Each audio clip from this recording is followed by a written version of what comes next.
Do you remember when you were a kid and Christmas was only about the presents? I mean, you liked the lights and the decorations and the cookies, but presents were all that mattered. In fact, once the gifts were open, you could have been just fine if mom and dad never showed up again. You had what you wanted.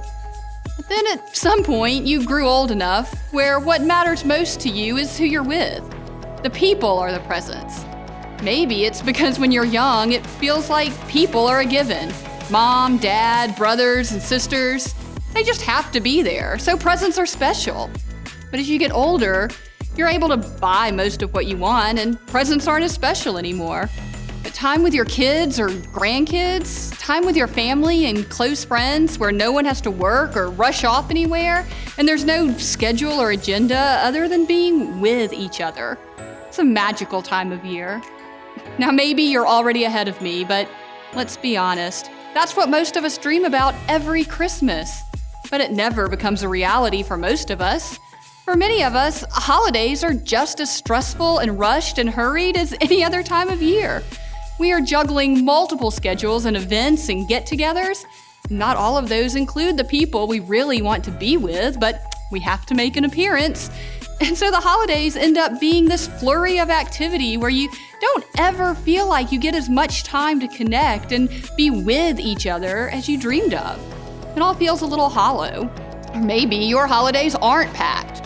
Your kids are out of the house and your parents don't live nearby, or there's so much conflict and tension in your family that no one really enjoys their time together. Maybe this is your first Christmas grieving the loss of someone, or your first divorced, or another Christmas single. The holidays just increase that feeling of loneliness. Because even though you know it won't be a reality, your longing to be with someone is stronger than ever. Well, throughout this series, what we've been talking about is how all the deep longings in our soul are signs leading us towards something we've never really experienced.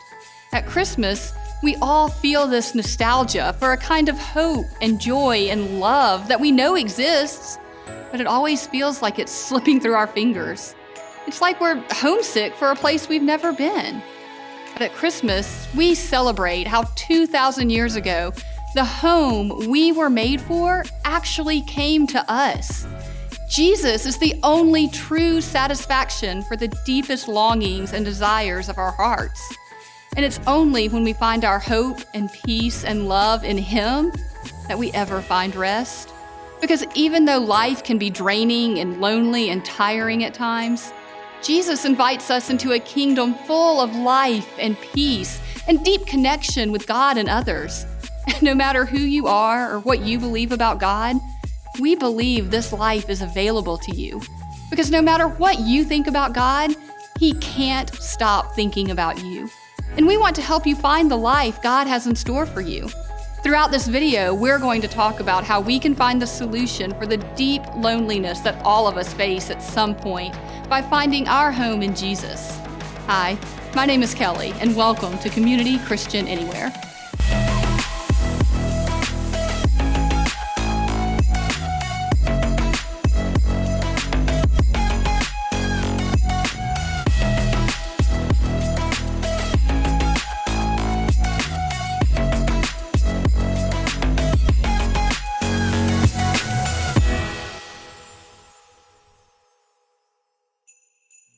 Why are people so captivated by Christmas? Now, I know not everybody likes Christmas. I used to be one of those guys that just got through all of it, but as I've gotten older, I've gotten on the bandwagon of it's the most wonderful time of the year. But even though there's no doubt that Christmas is the one day that in our world, everybody seems to be on the same page. The only other day that comes even close is New Year's Day, but it's not the same. We're all around the world, people are celebrating, but it's true of Christmas. And I know that there's some people that celebrate all holidays big. In my neighborhood, the 4th of July, most years sounds like a small war zone with a number of people having fireworks going off and the notifications on Facebook of people complaining about other people setting off fireworks.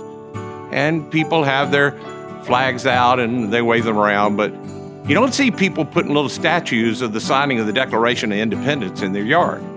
But I know a lady that has dozens of nativity sets in her house. and one outsider house. Christmas is just its own category.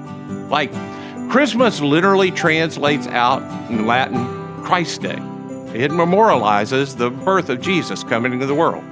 But here's what we all know. People that don't even believe in Jesus, they get caught up in Christmas. I mean, right? Christmas is different. I think Christmas sometimes feels like it's magical. Like every Christmas movie you watch, from Home Alone to The Grinch to Die Hard, something almost magical happens. Why do we tell stories about it like that? And why are we all captivated by it so? Well, I think it goes to what we talk about around here during Advent. Christmas, it's when hope is born, when peace in our hearts and our relationships with all people seems possible. It's when love feels so tangible. I think that's why we love it. I think that's why we're into it so much. See, the event we celebrate this time of the year is the birth of Jesus. And on that night that he was born, the impossible happened. I mean, sometimes in life, it's really hard to believe in God, let alone believe that God is good or that he loves you or that he cares about what's good for your life. It's really hard to believe that's true when your life isn't all that good and it doesn't feel good. It's just hard. It's painful. It's confusing. And I'm not talking about you had a bad day or you had a bad week or you had a bad stretch or a bad run, right? You're on a bad decade. It's hard to believe that that's true. But I believe that's the way people in the town of Bethlehem felt the night that Jesus was born.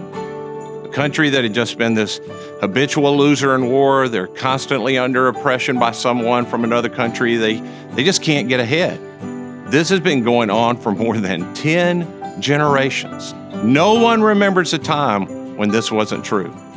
The night Jesus was born, it all begins to change. And it's because of the word that to us means deep love. And that love would bring peace with God and provide hope to the darkest of circumstances. I want to look at a single verse of the Christmas story today, just one single, very powerful little word in that verse. It was actually spoken in a promise given by God to a prophet named Isaiah a long time ago when he said, "The young woman will be with a child," that's Jesus, "and give birth to a son, and they will call him Emmanuel," which means God with us. The little word I want to talk to you about is the word with. Not God above us, not even God around us. It's God with us. The reason it's so powerful is from when we were really little, we all know the part of being alive means sometimes being alone. Nobody wants to admit it, being lonely, but nobody wants to be that kid in school that no one wants to sit with or talk to. One of my favorite movies is Forrest Gump. If you haven't seen it, Forrest is this young man who was born a little different than everybody else. So when he goes to school and he begins to ride the school bus, nobody wants to sit with him. In fact, even if the seat's open, they'll all say, "That seat's taken." And watching it, you feel the pain of this little boy being all alone until a little girl named Jenny says, "You can sit with me." And then he's not alone. Then he's with. And Jenny, she's like an angel to Forrest. One of the things that we love about Christmas is that Christmas is all about being with friends, with family, with the church. And what makes Christmas hard for a lot of people, maybe you've gone through a loss or a breakup or an illness or depression, or you can't have any children, or you're looking for a relationship, or maybe for some reason that you don't even know. Christmas is often the loneliest time of the year. Maybe it is for you. Sometimes we think our loneliness is something another person could take away from us, and we wouldn't be lonely at Christmas. It just means we've not found the right person.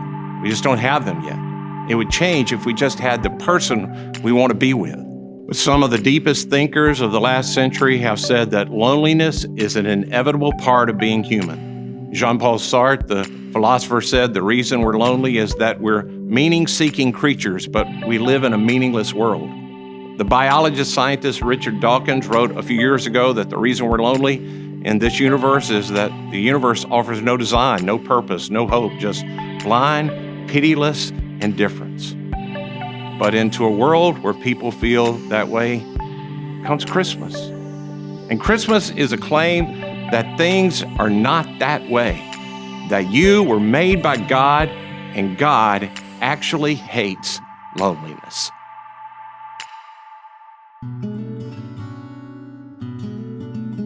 One of the earliest statements we have from God about human beings is God saying, it's not good for people to be alone. God doesn't want any child sitting alone, any person feeling lonely. In fact, the central theme of the Bible is God's desire in creating was to be with people. An Old Testament scholar counted 114 times in the Hebrew Scriptures alone where God says, I will be with you. Be not afraid. You don't have to go through life feeling lonely.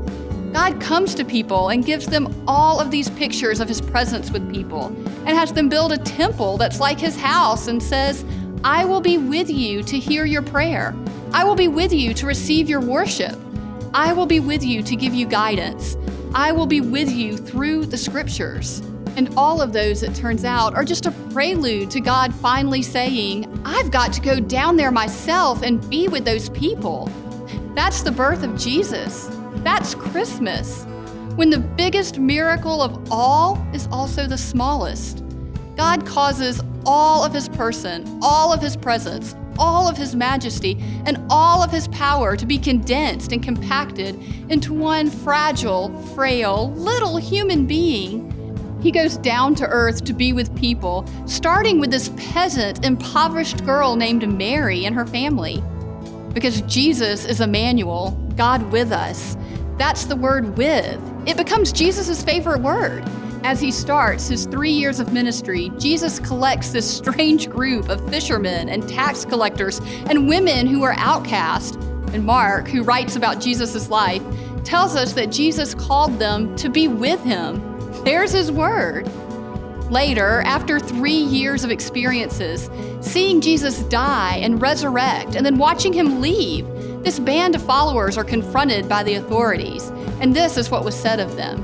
They, the authorities, realized these were unschooled, ordinary men. They were astonished and took note that they had been with Jesus. Jesus is with beggars and lepers and foreigners and prostitutes and enemy soldiers.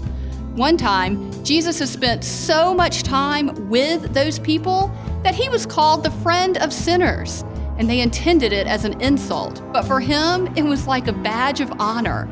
That little word, with, is kind of what got Jesus killed because He kept hanging out with the wrong people, and religious authorities hung Him on a cross, and He died. Then, 3 days later, He was resurrected. Then, when Jesus is on the cross, Jesus tells one of the men hanging next to Him, today you will be with me in paradise. And after His resurrection, a man named Matthew tells us that the last promise Jesus made to His followers was, surely I am with you always to the very end of the age. Jesus says, I am with you. You may wonder, how could Jesus be with people if He is not present bodily? Well, being with someone is about much more than just physical proximity. In fact, some people can have their bodies at the same table with you, but their presence, their attention, their mind is a million miles away. In our world, we call these people husbands. Ooh, I'm sorry, cheap shot. But here, when Jesus says, I am with you, He is saying, now, having become human and been crucified and resurrected, He is no longer restricted by a body like you and I are. So Jesus can be present with anybody. He can be with you. He wants to be with you. That's the personal message of Christmas. Try this tomorrow morning when you wake up. You can just say, be with me, Jesus, and He will. He can be with you in your thoughts. He can be with you when you go to work. He can be with you in your family. He can be with you in your pain. He can be with you in your hopes, and He can be with you through other people. Jesus said, particularly to the least of these, the poor, the sick, the imprisoned, and the forgotten, I am right there. The sustaining power of the presence of God has made the weak strong. Down through the centuries, it has made the deathbed a place of triumph. It has brought hope to people in their old age. It has brought courage to people who are desperate. It has brought freedom to people who are addicted and couldn't get free any other way until they turned their life and will over to Him.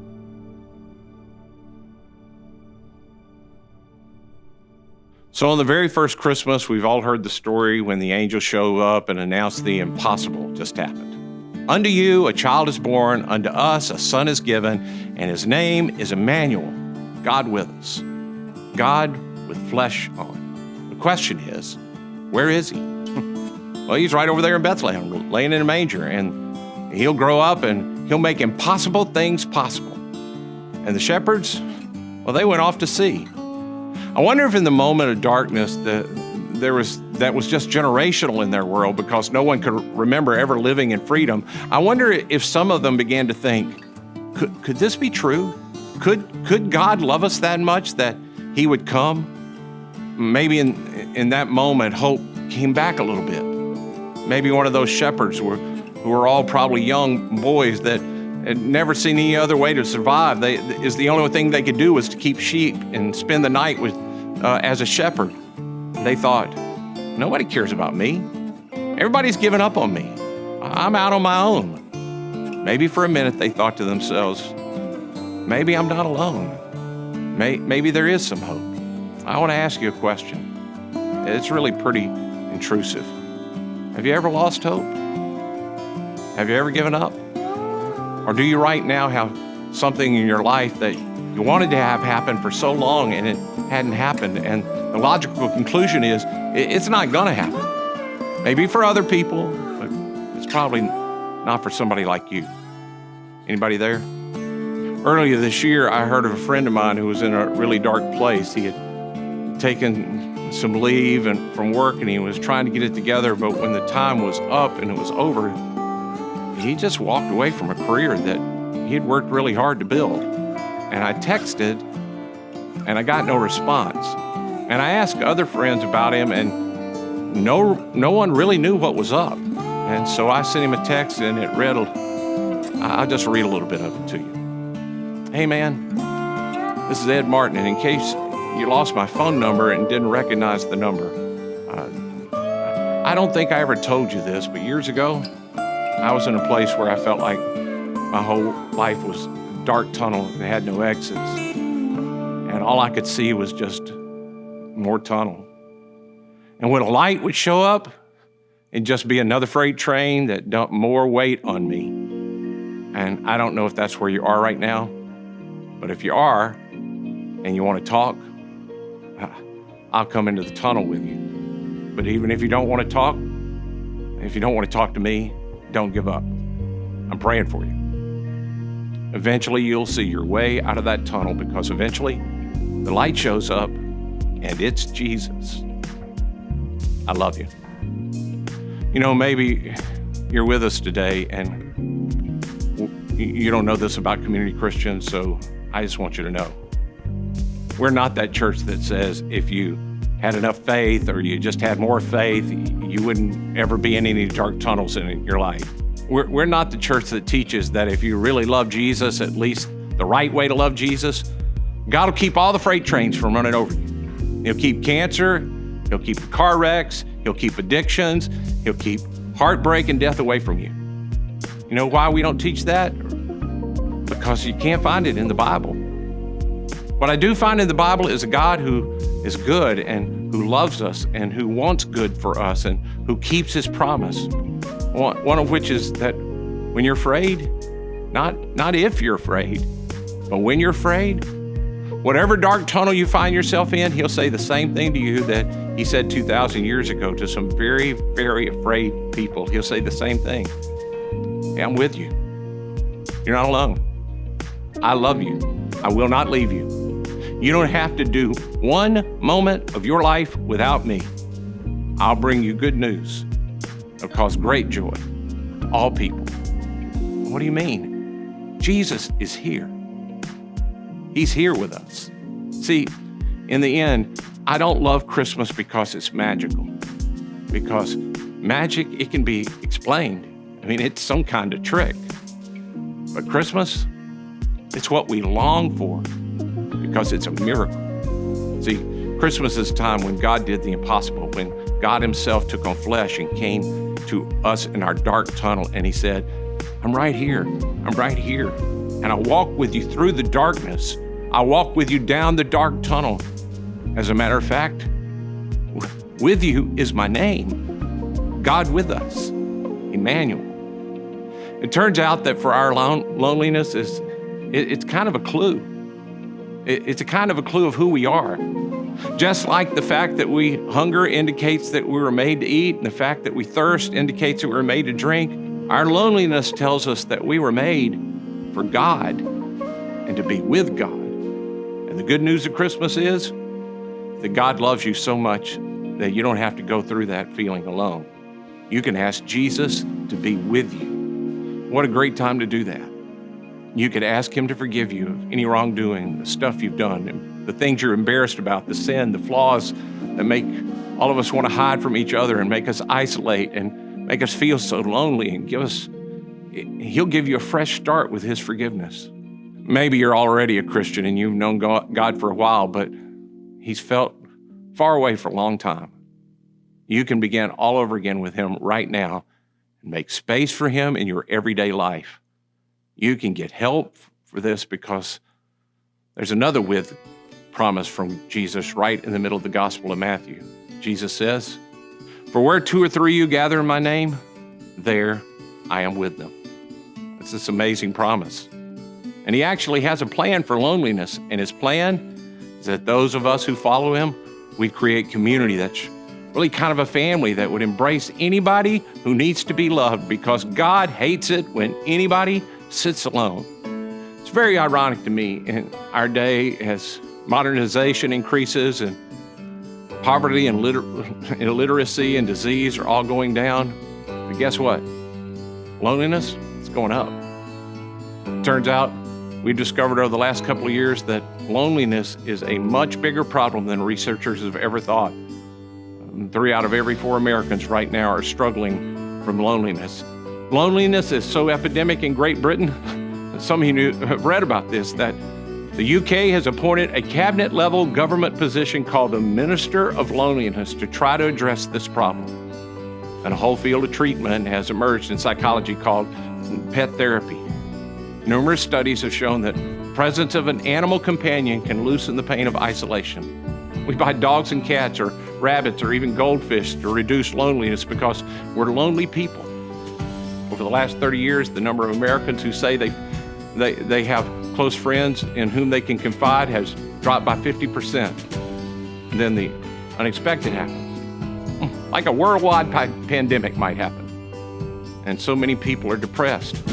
They wonder, where is God? What do I do? Jesus had this plan that when tragedies come, when you have to bury a child, or an aging person battles an illness, or somebody loses a job, or somebody goes through a divorce, or somebody feels rejected, that no one would stand alone. This family, Jesus is right here in the middle of it. And the very good news is, this is the message of Christmas. God and sinners reconciled. Emmanuel, God with you, if you want him to be.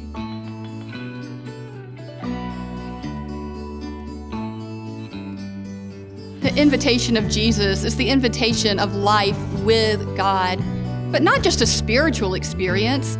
It's the invitation to a life lived in the community of God with brothers and sisters in Christ who encourage and strengthen and live with each other as we learn together what it means to love everyone always, just as Jesus has loved us. And we would love to help you take a step into our community here where you can experience the life Jesus has in store for you. All you have to do is text the words "next step" to the number on the screen, and someone from our team would love to reach out and help you take your next step with God in our community. You weren't meant to go through this life alone, and you don't have to. Life with God and His people is available to you. All you have to do is take a step. So please text the number on the screen and we'll help you take that next step. But no matter what you choose to do, I hope you leave knowing that Christmas is the proof that no matter what you think about God, He can't stop thinking about you.